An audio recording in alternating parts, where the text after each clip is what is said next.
Well, hi, everyone, and welcome to Health Chats Among Friends. My name is Deidre Kindred. I'm a nurse advocate, educator, and navigator. And tonight I have the pleasure of talking with my good friend, Crystal Weber. And I also have a special guest as well that's going to be chatting with us tonight, Sue Wallace. So, ladies, introduce yourselves a little bit, and then let's get into our chat about Crystal's new book. Ooh. Well, Mama Wallace, why don't you go first? Uh, my name is Sue Wallace, and many of you may know me. I've been in the personal assistance business for over 26 years, and I really have enjoyed it. I am a certified senior advisor, and that just means that I can be an advocate for folks that don't have maybe family in the area, or maybe the family's just not able to take care of all the many needs that they have as an advocate. So anyway, that's a little bit about me. I love Thank that. you, Sue. Well, and I'm Crystal Webster. I am founder and chief solace officer of Sharing Solace. I'm an author, I'm a speaker, I'm an entrepreneur. But more than anything, what's most important to my heart is that I am Madelyn's mother. My Madelyn, we're coming up on her what should be her 11th birthday. She died in my arms just shortly after she was born. Yeah. So, Crystal, you shared that story with us a while back. And so, can you briefly, if you are up to it, go into that story a little bit to lay the foundation for this book we're going to talk about tonight? Sure. So like I said, my Madelyn Elizabeth was born May 19th, 2010, and she died the next day in my arms. We didn't know anything was wrong until just a couple of weeks before she was born, and come to find out she had a genetic condition that made it impossible for her to sustain her own life.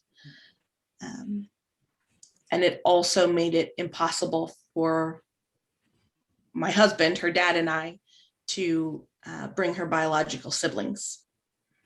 So she remains my one and only. She is literally my angel. Yes. And I honestly believe that she is the heart and soul of not only everything I do, but definitely Sharing Solace. Absolutely. Thank you, Crystal. That's powerful. I'm getting chills just sitting here listening to that. Before we hit record, we were talking a little bit, we're not going to get into it, but I just wanted to mention it for those who have second thoughts about wearing the mask or the vaccine or washing their hands. It's so important because when someone is born with a congenital disease process or disorder, they have no fight system. We are very fortunate that we do have a immune system that can fight things and that we can be boosted by the vaccine. But there's even research out now that's showing that those who already have a compromised immune system that get the vaccine is still not producing antibodies. So that's another podcast before we get into that. But I just want to say, think twice before you choose not to do something or to do something. So, on a happier note, we're going to be talking about grief. So, Crystal has wrote an amazing book to go along with her journey for little Madelyn, and it's Confessions of a Griever. So, Crystal, let's talk a little bit about that. What I know what sparked you to do that, but what is this book supposed to do? Who is it supposed to reach? Well, first, let me tell you the whole title because it's fun. Confessions of a Griever, turning a hot mess into an oat message, laughable lessons for when life just sucks. Oh,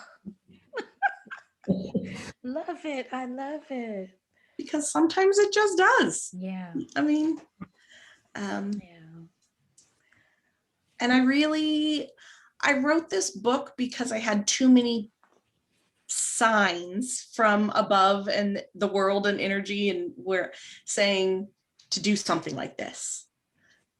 I was actually the final straw that broke the camel's back, I guess, is I had someone reach out to me and said, I've heard your story. I think you would, do a pretty good job writing a book. I have this program. I would love to get you into it. And if if we kind of follow all the steps together, your book will be out in May. And I said, well, darn it. Now I have to do it. Everything I do for Madelyn happens in May. Everything. Oh, wow. So when they said, I'll just follow the steps and your book will be done in May. You could have said April, you could have said July, and I would have been like, oh, thanks, no thanks. But May. So what year was this? Was it last year? It was actually last year, yes. So we're coming up on the 1 year anniversary of it. Well, congratulations. Oh, I'm so honored I get to interview you. Oh. Yes. Great. Oh, that's awesome. Yeah, so what's your target audience on this book? Who would want to get your book? I think that anyone that has experienced traumatic loss, and traumatic loss can be anything. It doesn't have to be a death. A lot of people equate it to a death, but there's so many other kinds of things that you can grieve. Very true. Side note, I've been working on my website, adding some new fun stuff to it I probably put in 40 or 50 hours into this one special section of my website. And I went to go find it and it was missing. I couldn't find it anywhere. And I reached out to the person that runs the website and was like, what happened to it and where to go? And nobody could tell me where it went. It just disappeared. And I curled up in the ball on the floor and just had a little pity party for longer than I probably should have, but as long as I needed to. Right. And my husband came home from work and was like, okay, I get it. You really can grieve anything. I was grieving what I had created. Right. In a very, obviously I grieve that probably a shorter period of time than say the death of my daughter. But again, it's all relative. Yeah, absolutely. I can relate. I could definitely, when I lost my brick and mortar business, I was devastated. Yes. It wasn't just, you put your blood, sweat, and tears and heart and time and effort into something. And when it's gone, it's not like getting up the next day and being all happy, You're going through that grieving, that stage of grieving, And it doesn't matter if you anticipated that or not. At some point, you just have to grieve it. Right. That's how life works, unfortunately. Right. And relationships are part of that also. Wouldn't you agree, Crystal? Oh, absolutely. I know I was married 54 years and my husband and I divorced. Unfortunately, COVID took his life in January this year. Anyway, it's, after 54 years, there's a lot to grieve. And so I'm very interested in reading your book. So I think it would really help me in so many ways because, grief is something that's a process and each one of us do it differently is what I've seen through the years. I'm so interested to see your perspective on that. Yes. So is it a workbook or is it something that's you read? Is it your story? Is it a combination of stories? The answer to that is yes. Okay. So it's a little bit my story, kind of like a memoir, a little bit sharing about my story of love and loss and the death of a child. It's a little bit self-help. There's some tips and tricks, and I'm not going to say it's all encompassing. It is what I found worked best for me and why I thought it was interesting. There's a little bit of research in there, obviously not research I've done, but research that I've found that other people have done and have found very interesting. Mhm. But the thing that I think is the neatest about this whole book is it is a choose your own story. Love it. So at the end of every chapter, there's about 50 chapters in the book. They're relatively short. But at the end of each chapter, you decide where you want to go next. You're given 2 or 3 or 5 options, and you're like, I think I want to move this way. I think I want to go that way. I think I want to go back to the beginning. Because grief is like that. You move for a little while forward, and then you have to make a decision. Right. Do I want to go left or right or up or down? Yeah. And so. Yeah. Yeah. And you know, what gets me sometimes is, when people say to you, well, it's been X amount of years, you should be, to judge, to walk in, you can't, I think I'll bite my tongue you're right like, now. you see, I'm moving slowly. So, okay, let's change the subject. Okay. So your book, I want to go back into that. I love the different dynamics of it.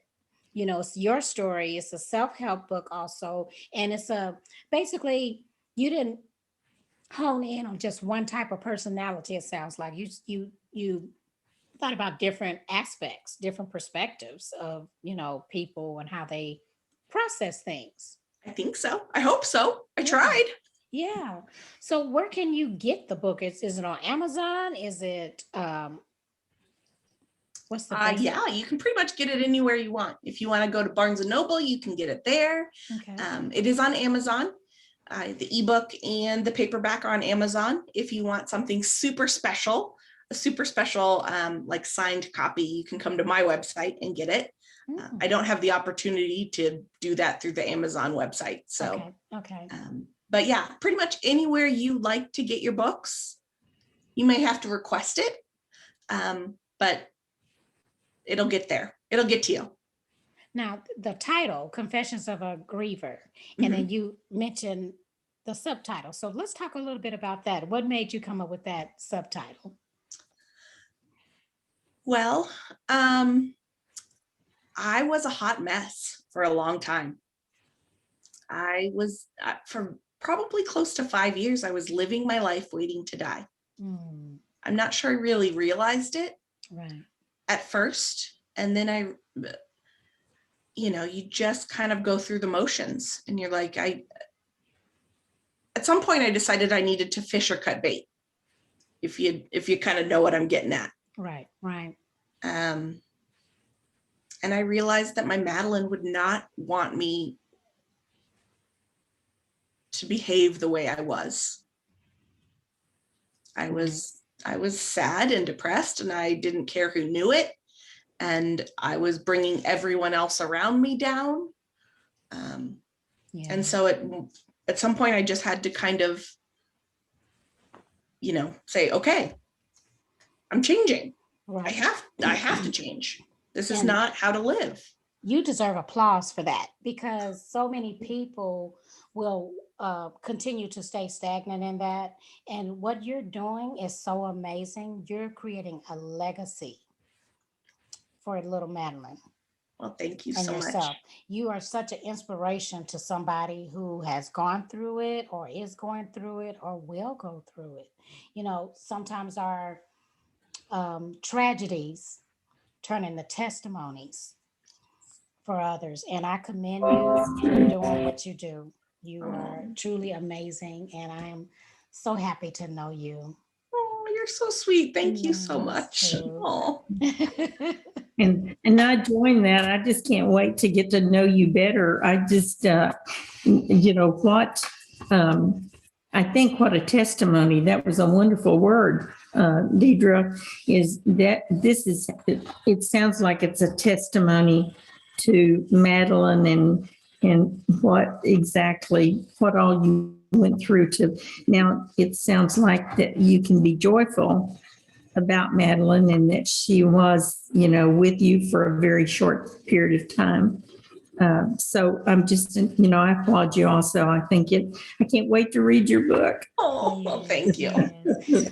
So again, we can find that on Amazon. We can go to your website, or Yep. we can go to Barnes and Noble. Barnes So, and Noble. Yeah. Any of the independent bookstores, you'll Mhm. probably have to request it.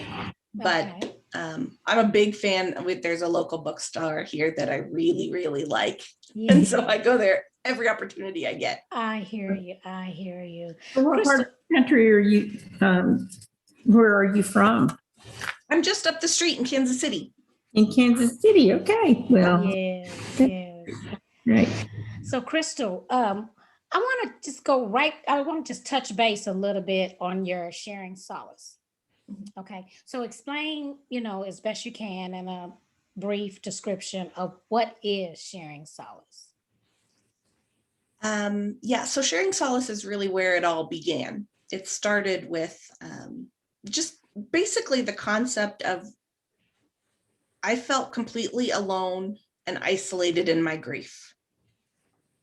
But you look at the numbers and you look at statistics and you're not. 1 in 4 women will experience a pregnancy loss in their lifetime. What is it? 10 to 20% of people will experience some sort of cancer. And you see the numbers and you're like, well, that's a nice chunk of people. Why do I feel completely alone? And it's because nobody wants to talk about it. Yeah. It's hard to talk about. It's yucky to talk about. Yeah. So Sharing Solace really started from the concept of helping grievers grieve and lovers love their griever in a meaningful, connected way. And so we really began with our token and locket system. That sounds so set. I don't. I wear the necklace every day because I love the necklace. Yeah. And we also have a little keychain. And the idea is that you keep your set with you near your heart as long as it brings you comfort. Mostly through that super debilitating, don't want to function, can't get out of bed grief. Mm-hmm. At some point in time, you have to choose to release that debilitating grief. Right. And when you do, it symbolizes that it's time to remove the inner token from your locket. You take your inner token out of your locket, place it into a new locket, and then you pay that new locket forward onto somebody else that needs love and support and strength as they move along their journey. And then you keep your outer locket as a reminder, you're still a whole person. You're just always going to have a little bit of a hole. The really neat part, I think, is that each of those middle tokens has a unique identifier on them that allows you to register it on our website and actually follow it as it moves from person to person. Beautiful. You can share your story if you'd like. You can connect with others that understand your grief. But again, grief is grief. And so we have people from all over the world, all different walks of life, so many different stories, but there's a similarity there. And I think that people need, in a very low-key, non-confrontational way, need to know they're not alone. Right.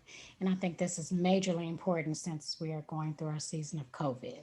So many of us have lost people, and your company is amazing. And I thank you again for coming back. So if someone wanted to get in touch with you, learn more about your services and your book, what is the best way for them to reach you? Probably the best and easiest way is through our website, which is sharingsolace.com. Or, we're also on all the social media sites, but definitely our website is the easiest place and most encompassing place to find everything you want to know about Sharing Solace. Absolutely. Well, thank you again. And our time is running up. So we did that just in time. Yes, well, we thank did. you again, Crystal. Any parting words, Sue or Crystal? Oh, I just, you gave me cold chills several times while you were talking. And I can think of several people that need this, that are very close to me. And I can't imagine, I just, think your work is wonderful, what you've done and how courageous it was for you to do that. So Absolutely. thank you so much. Absolutely. Enjoyed Yes. meeting you. Yes. And thank you, ladies, for another wonderful conversation on Health Chats Among Friends. Again, my name is Deidre Kindred. I'm a nurse advocate, educator, and navigator. I love bringing you reputable resources from your local communities. Tune in next time for another amazing chat. Thank you.